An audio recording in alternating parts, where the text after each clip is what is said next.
We're going to get started because unfortunately today I'm going to have to end a little early. I do have to run to another event which starts at 4. So we're going to dive right in. We're beginning the book Tomer Devorah. I brought the wrong edition, although I do recommend this one as well. This one is put out by ArtScroll. Did a fantastic job with the translation and footnotes.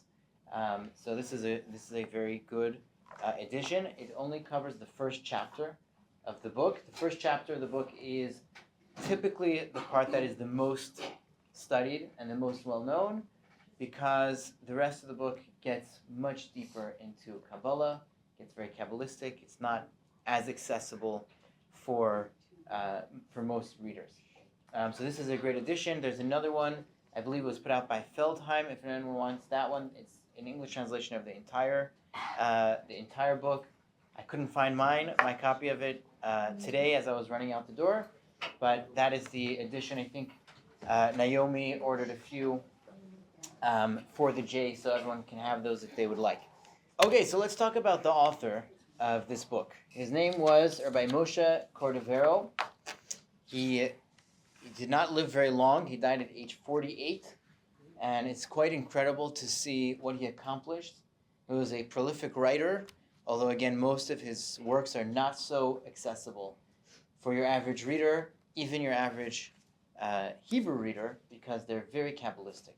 Now, what's amazing about Rabbi Cordovero, he lived 1522 to 1570, so again, 48 years old.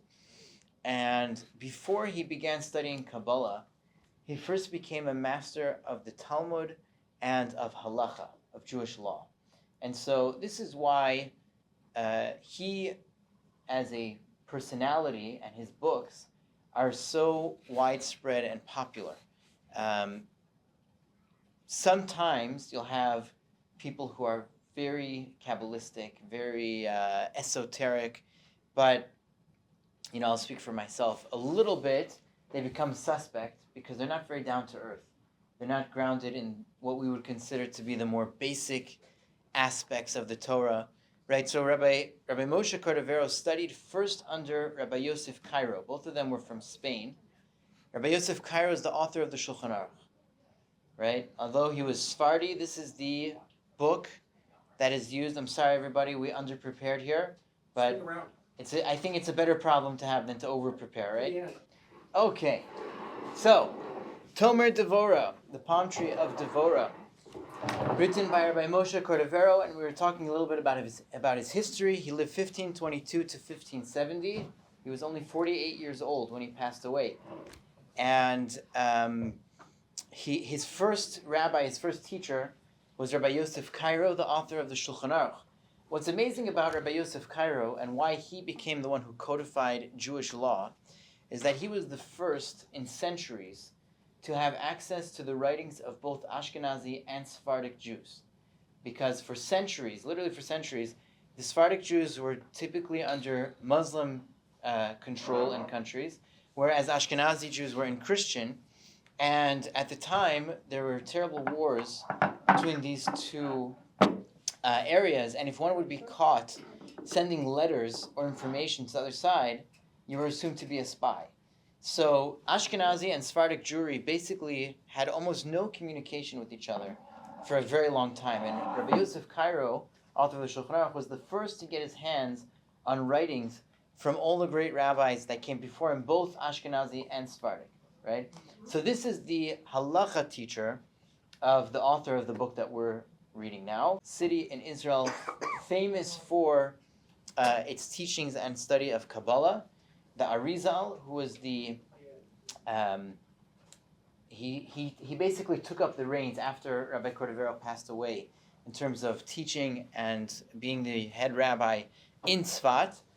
He is very famous, well known because of his student, Rabbi Chaim Vital. I'm speaking a mile a minute because I just want to give you a very broad overview about the history. Kabbalah is not something that I think many of us are so familiar with studying. He was also, while living in Tzfat, he was the head of a yeshiva, and he was the dayan. He was the judge for the city of Tzfat. and he began studying Kabbalah at age 20 from his eventually to be brother-in-law, Rabbi Shlomo Alkabetz. And although many of us may never have heard the name Rabbi Shlomo Alkabetz, we might have heard one of his most famous things that he wrote and composed, which is the song L'Chadodi that we sing every Friday night. Right, so that was written by the great Kabbalist Rabbi Shlomo Alkabetz. Okay, so that was a little bit about his history, and let's talk about a little bit as we jump into a more quote-unquote Kabbalistic book and discussion. I want to create a little bit of a framework and a mindset as we begin our studies. So the Chida writes about some of the teachings from Rabbi Cordovero. He writes that there are certain things, he says, there was an old sage who taught him, and then he'll write something that he learned from this old sage. And so the Chida tells us that anytime Ramak says that, he's talking about Eliyahu Hanavi, Elijah the prophet. Okay, and people get very excited when they hear these type of things, and they want to know, how do I get Elijah to come visit me? Right? I mean, who wouldn't want to have some sort of experience and encounter with Elijah the prophet, right? Sounds pretty cool. So that's what we're going to do today. Toba's out, but the rest of us are going to learn how today we're going to interact and speak to Elijah, right? No, sorry, that's beyond my pay grade. I cannot help you there. But I will tell you a story that I mentioned in one of my sermons recently, and I think this is a very important mindset and attitude when we think about these type of things. Okay, so the Baal Shem Tov, who was the founder of the Hasidic movement, Chabad is one of the Hasidic movements, but there are many others.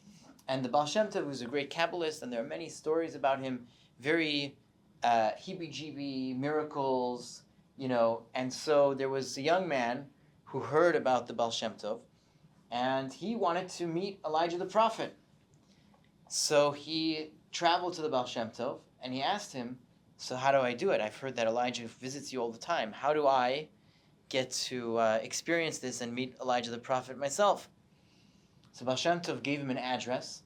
He told him where to go. He says, go there and you'll meet Elijah the prophet. So he travels and he spends days trekking through the woods, and finally he arrives at this tiny village, and in the outskirts of the village there's this one house, and he sees this is where he's supposed to go. He knocks on the door, and a young widow opens the door, and he hears the children screaming in the background. And being a kind-hearted woman, she invites him in, and it's almost Rosh Hashanah, and so he stays Rosh Hashanah with them. They had no food, but thankfully he had packed for a long trip, because he knew he was going to have to go there and come back. And so he had enough food, and he shared his food with the family, with this young widow and her children. And he's waiting the whole Rosh Hashanah. And he's counting the minutes, counting the hours, because he's going to meet Elijah the prophet. Baal Shem Tov promised him. And nobody comes. So he goes back to the Baal Shem Tov. He makes the trip. It takes a few days. He gets back and he says, you told me I was going to meet Eliyahu Hanavi. What happened? So he says, okay, this time go back for Yom Kippur. I'm telling you, you're going to meet him. Go back to the same place. You will definitely meet Eliyahu Hanavi. So he makes the trip. And he's traveling for a few days. And finally he gets to the house and he hears the children are screaming and crying because they're so hungry and they have no food. And the mother, and he hears through the door, the mother turns to the kid, don't worry. Just like Elijah visited us before Rosh Hashanah, he'll come again for Yom Kippur. And at that moment, he understood what the lesson of the Baal Shem Tov was. Because the study of Kabbalah, people search for deep, mystical experiences and these powerful, motivational, spiritual moments. And if that's all that it is just this feeling, then you've missed the whole point. The Kabbalah itself, and I am by no means a scholar or an expert in Kabbalah, but I have studied many books written by those who were experts. The purpose of Kabbalah is to teach you how God created the universe so that you can be more in touch with God's universe. so that you can be more in touch with God. And it's not supposed to be this, hip, neo, spiritual experience. There are other ways, that people can have those type of experiences, and they're not legal, so I'm not going to tell you how to have them, okay? But I'll tell you one other thought along these lines, okay? It says in the Torah, there's a mitzvah in the Torah, when we had the temple, when we had the Beis HaMikdash, to travel for the holidays to, in Hebrew, what we call Olu L'Regel, to visit the Beis HaMikdash. And people would make this trip, and imagine, you think Jerusalem is crowded now, imagine the entire Jewish people trying to crowd in to be there for the holiday.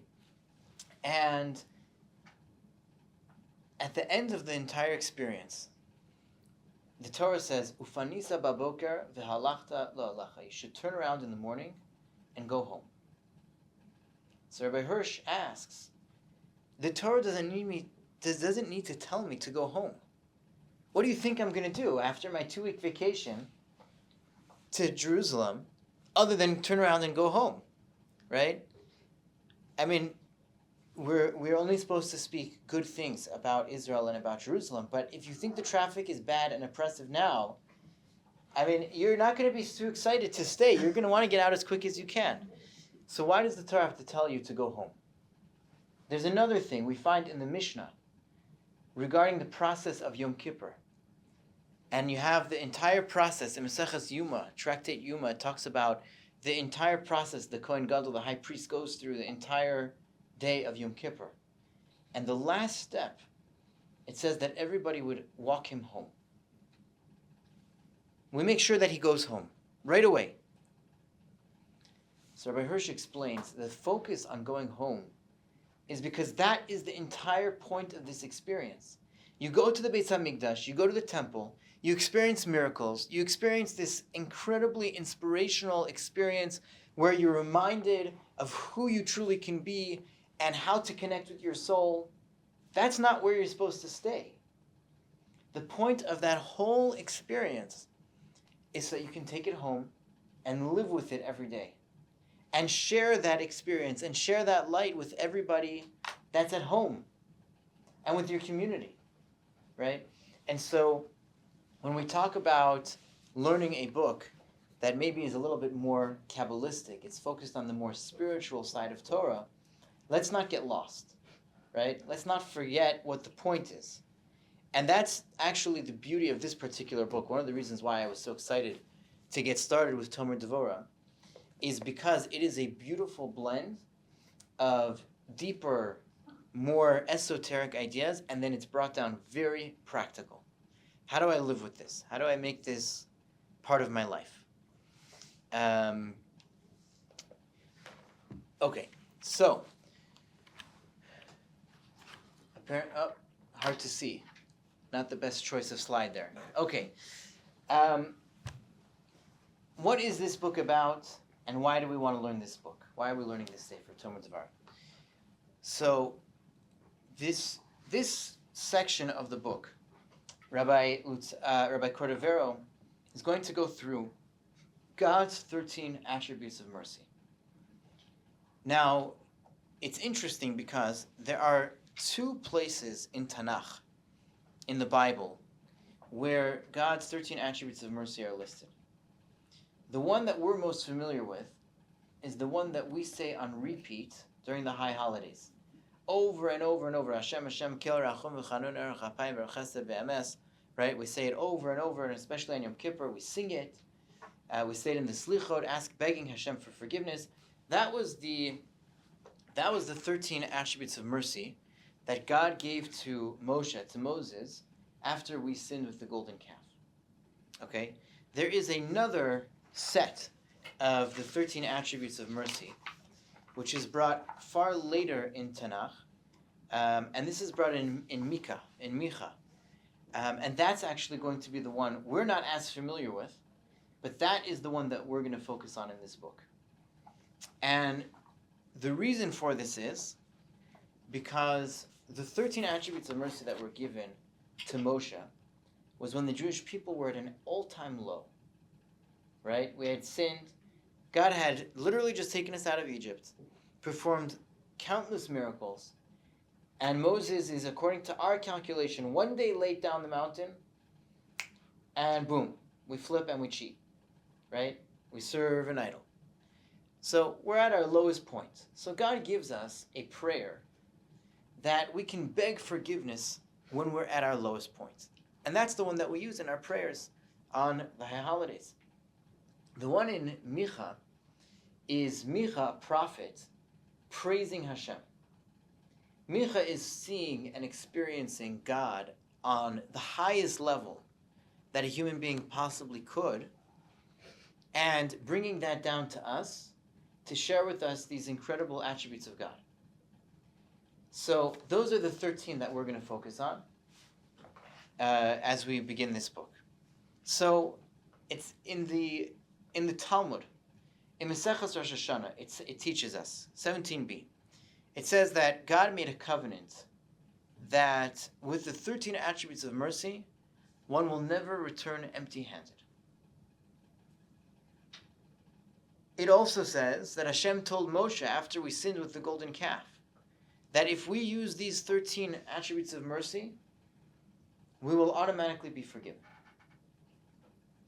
So this is pretty powerful stuff, right? What we're talking about is, this is, people like to, everyone's looking for life hacks. This is the ultimate hack. God has literally made a covenant with the Jewish people. You use the 13 attributes of mercy, boom, you will not walk away empty-handed. You will achieve a certain level of forgiveness. So here's the question. Okay? Raise your hand if you got everything that you prayed for on Yom Kippur this year. Wow. So what happened, guys? What happened? God made a covenant. We use the 13 attributes of mercy. We're going to get forgiven, and we're going to get what we want. We all said the 13 attributes many, many times over Yom Kippur. So why didn't everyone raise their hand? The year is not done. Okay. I like that. I like that glass half full. So a work in progress. It's a progress. Work in progress.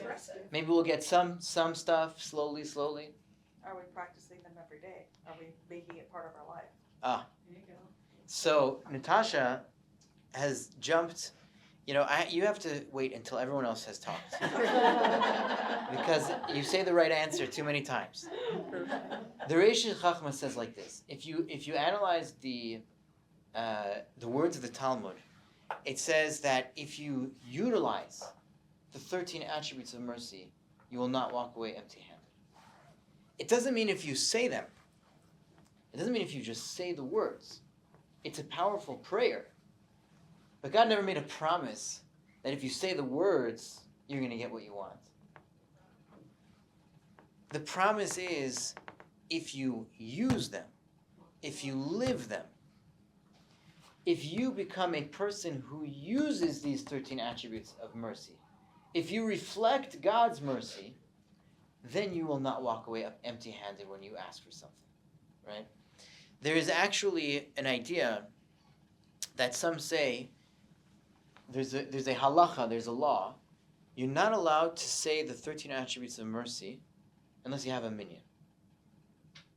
If you don't have a minyan, you can't say them by yourself, right? So if someone's praying by themselves on Yom Kippur, they're not supposed to say that part. They're supposed to skip it.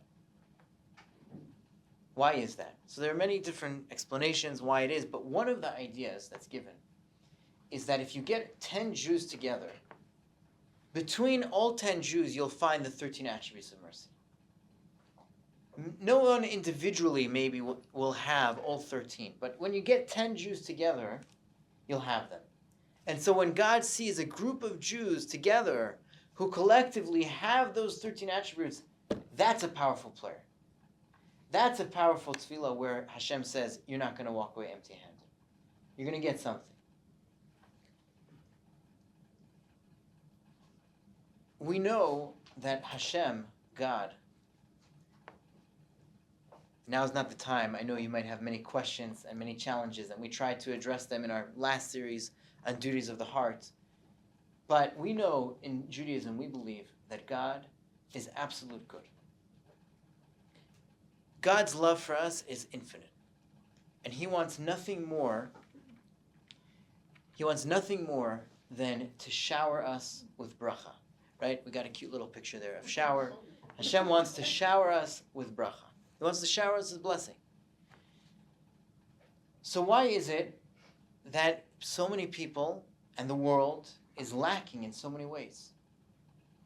So the Shem Yishmuel, one of the commentaries we studied at Beth Israel in the Parsha class, he says in multiple places, he says that when a bracha, when a blessing comes down to the world, it has unbelievable potential for good.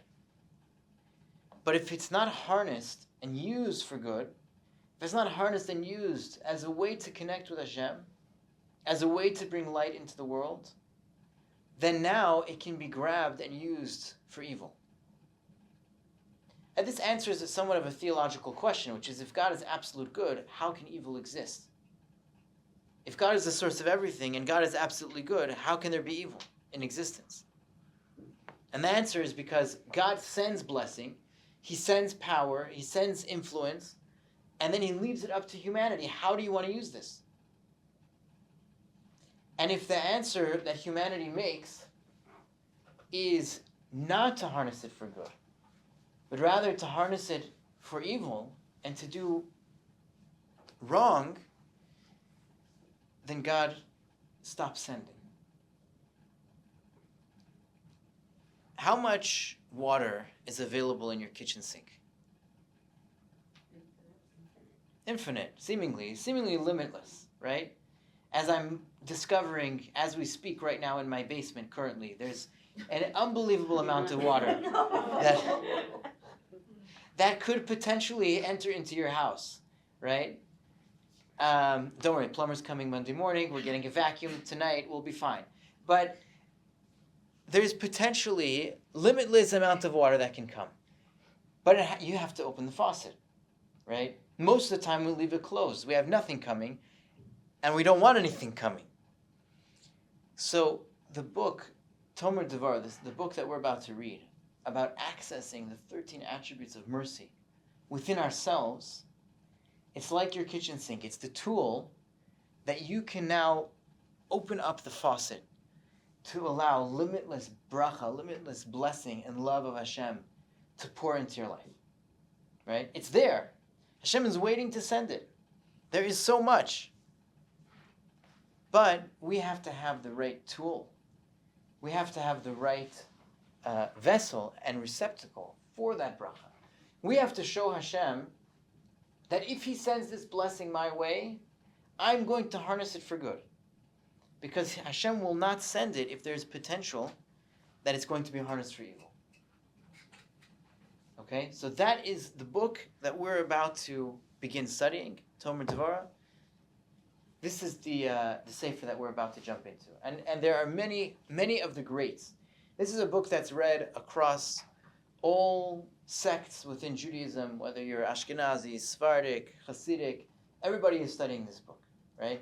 And there's a concept, there were those who used to study it particularly Friday night, in between Kabbalah Shabbos and Mariv.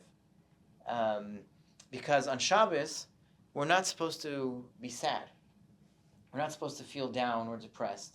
And so the books of Musar, the books of character development, many people wouldn't study on Shabbos because when you read these books, it's very easy to feel down and feel bad about yourself as you're being exposed to how great a human being could be, and then you start thinking about where you're holding. It's not a very fun experience. But Tomer Devorah, this book, it's a perfect choice to read on Shabbos because it is a book which helps you to grow and helps you to be bigger than you are in a way that only feels motivating, only feels inspirational. People, you don't get that feeling of depression or how low am I from reading this book. Okay, so here's an interesting conversation. And this will be the last quote-unquote introduction before we hopefully actually jump into the book, into the sefer. There is a verse in the Torah, a mitzvah in the Torah. It says, "V'halachta bidrachav." You should walk in the ways of God. You should walk in His ways. Rambam, Maimonides, has a book, Sefer HaMitzvos, a book of mitzvot, where he codifies what are the 613 commandments. Right? We're probably familiar with the concept that there are 613 mitzvot in the Torah, corresponding to the limbs in the human body, and purifying and rectifying, etc. 248 positive mitzvot, 365 negative commandments. And there have been many different books, including Maimonides, including Rambam, who studied through the Torah and wrote down what are the 613. The Vilna Gaon, the Gra, who's essentially the figure for Ashkenazi Jewry, where our Torah basically comes from today, he was very against this idea. He came well after Rambam, well after Maimonides, and this is one of several places where he had no issue arguing with those who came well before him. And he said, I'm not into this concept of counting to 613, because if you study the Torah, it's like, how do you quantify what's counted for the mitzvah and what's not counted for the mitzvah? There are so many mitzvahs. There are well beyond 613 if you really study through all the verses of the Torah and understand all the lessons and all the messages of the Torah. But even Rambam, even Maimonides, mitzvah number 8 is v'halachta bidrachav. You should walk in the ways of God. This is an unbelievably open-ended mitzvah. I mean, what does that even mean? There's another mitzvah in the Torah, the beginning of Parshas Kedoshim. Kedoshim tihu. You shall be holy. What does that mean? What is Kedoshim tihu? You shall be holy. Says Ramban Nachmanides, don't be a menuval bereshus haTorah. Right? That's what all our grandmothers used to teach us when we were growing up, right? Don't be a menuval bereshus haTorah. No. What does it mean? It means don't be a disgrace. Don't be disgusting within the parameters of the Torah. You can keep all 613 and still be a disgusting human being. You can keep kosher and totally abuse food, right? And the same is true with everything in life. You can technically keep all 613 mitzvot and be the type of person that nobody wants to hang around. Kedoshim tiyu, there's a mitzvah in the Torah, be holy. It means don't miss the point. What is the point of the mitzvahs? The point of the mitzvahs. Why do we do all this? We had a class last year, the Beit Midrash series here. I called it, Does God Really Care About the Details? Right? 613 commandments. You learn halacha, I mean, it's pretty crazy, right? Try and explain to somebody who doesn't keep a kosher home what it means to keep kosher. It's hard. It's tough. I've tried and failed many times with restaurants that were potentially interested in going kosher, and then, oh, I forgot to tell you about this, and then the next day, oh, and this, and this, and it, right? Forget about it, Rabbi. We're not doing this. So what's the point? Why do we do it? Why do we keep all of these commandments? To walk in the footsteps of God. V'halachta b'drachav. Says Toba, to walk in the footsteps of God. I'm just trying to be like you. I wasn't allowed to answer. It's the guy. That was a joke. It was a joke, but really, if you have the right answer. The point of the commandments, the purpose of it all, is to shape us into an elevated human being, into someone who is bigger than before, into someone who walks and emulates in the ways of Hashem. So don't... No, that's fine. You like it better? Yes. All right, we'll take a vote after class. Don't miss the point. Don't miss the point of what all of the mitzvos are for.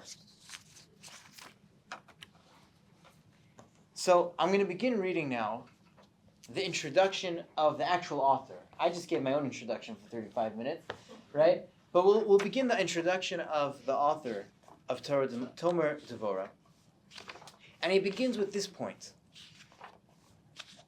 He begins with this idea of emulating Hashem, of emulating God. He says as follows: Ha'adam roi sheyidame lekono. It is appropriate that a person emulate his creator, his master. Va'az yeh bisod hatzura ha'elyona tzelem utmus. And then he will exist within the mystical framework of the heavenly essence, in image and likeness. Okay? And now I'm going to paraphrase instead of reading all of the Hebrew. But he says like this. He says, it is appropriate that a person should try to emulate God. Because if one does this, then both externally and internally, they are a reflection of Hashem. We're taught in the beginning of Bereshit, in the beginning of Genesis, that man was created B'Tselem Elokim. Man was created in God's image. Our very physical being, whatever this means, is created to be a reflection and an image of God. But imagine, right? Imagine if a person would externally show one thing, but everything internally reveals something else. Right? Think about those times when you see the cop car flip on the lights, run the red, and then turn them off. Right? No one else has noticed that? Just me? This police chaplain I see used to do that a lot. Right? So think about that, right? What is that? You're representing the law, and then you flagrantly ignore it. Right? It's not just me, I'll do it. So it's similar when a person, our physical body is a representation of God in this world. We are a reflection of Hashem. And for a person to not live that way, not to act that way, it's like that cop flipping on the lights and running the red. It's way worse than when anybody else accidentally runs a red light. Right? Now here's the interesting thing. The Ramak writes, it's ra'oi, it's appropriate. We just spent about 5 minutes describing that it is a mitzvah, it is a command in the Torah to emulate God. So why would he use the expression that it's appropriate? It's much more than appropriate. You're commanded to do it. That's a strange choice of words, no? Well, if you can't see or hear God, how do you know what to do to emulate God? Okay, so Lynn says it's a hard command to follow because we don't actually see God. We don't really know how he behaves, so to speak. If no one else pipes up, I'm going to pick on you, Les. Oh, okay. Stay away. Somebody pipe up. Someone help him. Someone bail him out. Natasha, you're up. I was wondering, thank you. Is it having to do with free will? I mean, if I have the free will to do one thing or the other, how do I know which one would most emulate God? Okay, so how do we know? How do we know, right? Similar to Lynn. Yeah. People often don't like to be told what exactly they have to do and not do, and do it without thought. By using Roy, or it gives a sense of consideration and evaluation, and that there is thought behind that. No. Yeah. Part of her bites right here. So I was thinking, because God is infinite, there's so many ways for individuals to emulate that we can't all emulate in the same way. One of us might think it's wrong, but in our personal experience, we are in fact emulating, and God doing infinite oversight knows that we are doing that. Beautiful. Yeah, absolutely. So I would say like this, and that's the next line. Don't use a fork for soup, right? If someone uses a fork for soup, have they violated a law? No. Have they done something morally wrong? No. Depends on No. what's in the soup. Can't eat it. Yeah, But it's inappropriate. It's totally inappropriate. You're not aligned. You're not aligned with the reality of your situation. You're trying to drink soup. You might get a little bit on the fork, right? But it's just ridiculous what you're doing. I think that's the message that the author is saying. Forget about the mitzvah, the command that you're supposed to follow in the ways of God. If you don't follow in the ways of God, it's like you're trying to eat soup with a fork. You're out of touch with the reality of who you truly are. The reality of what it means to be a human being is that you have a spark of divinity within you. It means that you have the ability and the potential to emulate God. So I'll end with one thought, one story. Rabbi Dr. Twersky was an expert in addictions. And so one of the things he would often do with his group therapies and with those that were patients of his, he would explain to them that a core problem for an addict is self-esteem. And he would challenge them like this: Natasha, I know you don't care about cars, okay? I know. But we've had this conversation. But he said, imagine someone gifted you a jalopy, right? How would you treat it? How careful would you be that you don't scratch it when you're parking? No one's going to notice if there's another scratch. Nobody cares. But now if I gift you a brand new Rolls Royce, right? How many feet away from the curb are you going to make sure to park? Right? So he explained, he said, if you truly believed about yourself that you had value, you would never abuse yourself with substances. You know that abusing alcohol or drugs or whatever it is, it's going to have a damaging effect. But if you view yourself as this old broken down car that no one's going to notice another scratch on, there's no reason not to enjoy yourself. But if you understand your true value, you'd be extremely careful with protecting yourself. So one time, he uses this analogy, and a young man in the group named Avi, we'll call him, he pipes up and he starts fighting him vehemently. You think that I'm worth anything? I'm 26 years old and I've spent 20 of those years in prison. Okay? He's like, there is nothing good about me, and he starts listing all the crimes that he's committed. I am the scum of the earth. There is no value to me. And you think that I should have self-esteem and stop abusing substances? So Rabbi Dr. Twersky turns to him and he says, if we would walk together to, a diamond mine, you and I would walk past all the rocks and not think that it's worth our time to dig in there and pull any of them out. But if you take an expert, a jeweler, he would go crazy. He would spend countless hours pulling out the diamonds because he can see the value of them before they're cleaned and cut. So he said, I'm that expert. That's my job. My job is to see that. And I see a beautiful neshama, a beautiful soul in you. Avi laughed, ignored him, and life moved on. A little while later, there was a call. Someone wanted to donate furniture to the clinic. So one of the directors of the clinic calls Avi and asks him, will you be available to go pick up the furniture? We don't have anyone to deliver it.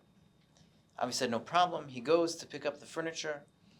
And as he's transferring the furniture to his van, to his car, he realizes that there was a stash of about $3,000 in the couch, which probably was not supposed to be donated with all of this furniture that was going. And Avi thought about it for a while, and he went back to the owners of the furniture, and he said, I found this in the couch. And they said, oh my gosh, we just inherited all of this furniture from our parents. They passed away. And we had no idea that they had stashed money there. Thank you so much. And in appreciation for your honesty, we're going to donate it back to the clinic. And this story hit the news. And Rabbi Dr. Twersky heard about it. And he came back to Avi. And Avi said, you were right. You were right. And so Avi put up a plaque he paid for and donated a plaque to the clinic which said Diamond Polishing Center. Because within every single one of us is an unpolished, uncut, or maybe for some of us in the room more polished and more cut than than maybe the one speaking at the moment. But it's not fully perfected. It's not fully developed. And the Sefer, the book that we're about to read, is going to give us the tool to open the faucet. It's going to give us the tool to polish and to refine the diamond and to bring out the light so that we can actually live the 13 attributes of mercy, that we can actually bring God's light into this world. So I look forward to continuing with all of you. First Sunday of every month, God willing. And unfortunately, I do have to end a little early. Got to run to another event at 4. Looking forward. Thank you.